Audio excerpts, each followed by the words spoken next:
Welcome back to English with Tom and Julia. If you joined us last time, we explored what real confidence means and how it begins not with perfection, but with acceptance. Yes. We learned that confidence isn't something you wait for. It's something you train. And today, we're going to show you exactly how to train it. That's right. This episode is all about habits. Small, daily things that can quietly transform how you feel every time you speak English. Because confidence isn't a one-time event. It's a lifestyle. Tom, you said something last week that really stayed with me. Confidence is like a muscle. Yeah, and I truly believe that. You don't build it by waiting or wishing. You build it by using it. Every time you speak, even if it's just one sentence, you're exercising that muscle. Right. And I think people often forget that muscles grow through resistance. That means a little bit of discomfort is actually a good sign. Exactly. When you feel nervous before speaking English, it doesn't mean you're failing. It means you're training. Yes, just like going to the gym. The first few days feel awkward, heavy, maybe even painful. But the more you show up, the stronger you get. That's such a great comparison. If you only speak English when you feel confident, you'll never get stronger. It's when you speak while nervous that real growth happens. Totally. Because your brain learns from action, not perfection. When you speak even though you're scared, you rewire your brain. You teach it. I can do scary things and still be okay. That's the secret ingredient of all confident people. They still get nervous, they just don't stop. And it's important to notice progress, not just results. For example, maybe today you only say, "Hi," in English. That's okay. Tomorrow, maybe you say one sentence. Each day you're lifting a little more weight. And the best part? One day, you'll realize that the fear you used to feel is gone. Because you've built strength quietly, step by step. Yes, confidence isn't a gift you're born with. It's a muscle you earn. So if you're listening right now, remember, your confidence isn't broken. It's just untrained. And that means it can be trained. Exactly. Every mistake, every awkward pause, every nervous laugh, that's a rep. You're not failing. You're lifting. I love that. You're lifting your English muscle every single time you try. So next time you feel shy or unsure, remind yourself, this is part of my training. Beautiful. And with that mindset, even fear becomes your teacher. Let's start with a simple morning habit. Speak one sentence in English as soon as you wake up. That's right. Before scrolling your phone, before checking messages, say something like, "Today, I will practice speaking with confidence." It sounds small, but it's powerful. You're training your mindset, not just your mouth. Exactly. You're telling your brain, English is part of my day. And more importantly, I'm confident enough to start my day with it. I do something similar with gratitude, but this version builds language confidence. Yes, you could even record a short voice note every morning. 1 minute of you talking about your plans, your feelings, or what you're grateful for. No pressure, no judgment. Just you, your thoughts, and your voice. That's how confidence grows, in quiet, private moments like that. Here's another one of my favorites, the confidence loop. Ah, yes. The loop where every small success creates more courage. Exactly. You do something small, you feel a bit proud. That pride gives you courage, which leads you to do more. That's how confidence really grows, not from huge victories, but from small, repeated wins. For example, say you order coffee in English today. Tomorrow, maybe you greet your coworker in English. Then, you ask a question in a meeting. Each time, you prove to yourself, I can do this. Right.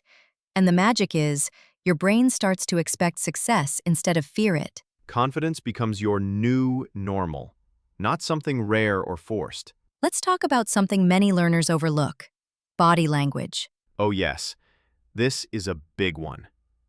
Confidence doesn't just come from words, it comes from how you hold yourself. Exactly. If you stand tall, breathe deeply, and make gentle eye contact, your voice changes. It naturally becomes clearer and calmer. That's why I tell my students, before speaking English, fix your posture, not your grammar. I love that because your body sends a message to your mind. I'm safe. I'm ready. Yes, if you hunch, look down, and whisper, your brain thinks you're in danger. But when you open up your chest and speak slowly, your confidence chemicals like dopamine and serotonin literally increase. That's science, not magic. Exactly. So, before your next English conversation, take one deep breath, lift your shoulders, and smile. That alone can shift your entire energy. You know, Tom, after talking about evening reflection, I realized something. Confidence isn't something you achieve and then you're done. It's more like a garden. If you stop caring for it, it slowly fades. That's so true.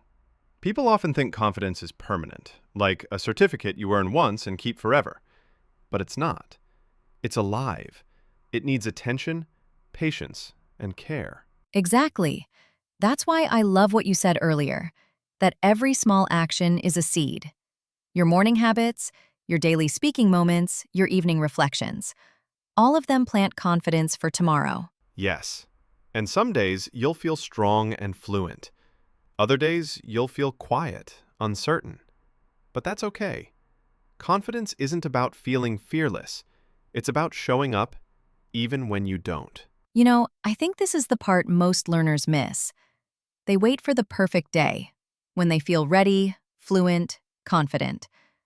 But that day never really comes. Right. The truth is, confidence grows because of imperfect days. When you speak even when you're tired, embarrassed, or unsure, that's when real growth happens. So, in a way, the journey never ends. But that's what makes it beautiful. Because it means you'll always keep learning, discovering, and expanding who you are. I like that word. Confidence isn't about becoming someone else. It's about expanding into the person you already are. Yes, the confident version of you isn't hiding somewhere far away. It's right here, waiting for you to practice, to speak, to believe. So, if you've been following this journey from part 1, remember, the goal isn't to finish confidence. The goal is to live it, every single day, in every small moment. That's what makes this journey so human, so real. And it's also why we're here, to keep walking with you through it. I love giving learners something they can try today, right after listening. Yes. Let's give them a real challenge. Okay, here it is. Every night, stand in front of a mirror and speak to yourself in English for 1 minute. It could be about your day, your goals, even something funny that happened. Don't correct yourself, don't translate, just speak, even if it's messy. That's the key. When you talk to yourself in English, you're training trust. The trust that you can find words on your own. And over time, you'll notice something amazing. Your sentences start to flow naturally, even in real conversations. That's because your brain begins to connect English directly to emotion, not translation. Exactly. You stop memorizing and start expressing. Julia, I think this is the most important shift for every learner. Stop trying to impress, start trying to connect. Yes, when you speak English to impress people, you're performing. But when you speak to connect, you're being authentic. And people can feel that authenticity. It's more attractive, more natural. I used to feel pressure to sound smart when I spoke French. But once I focused on connection, asking questions, showing curiosity, the fear disappeared. That's beautiful. When you make conversation a bridge, not a test, you relax. And your English automatically improves. Exactly. Because confidence is never about showing off. It's about showing up. Well said. So let's recap today's small but powerful habits. Speak 1 English sentence each morning. Practice the confidence loop daily.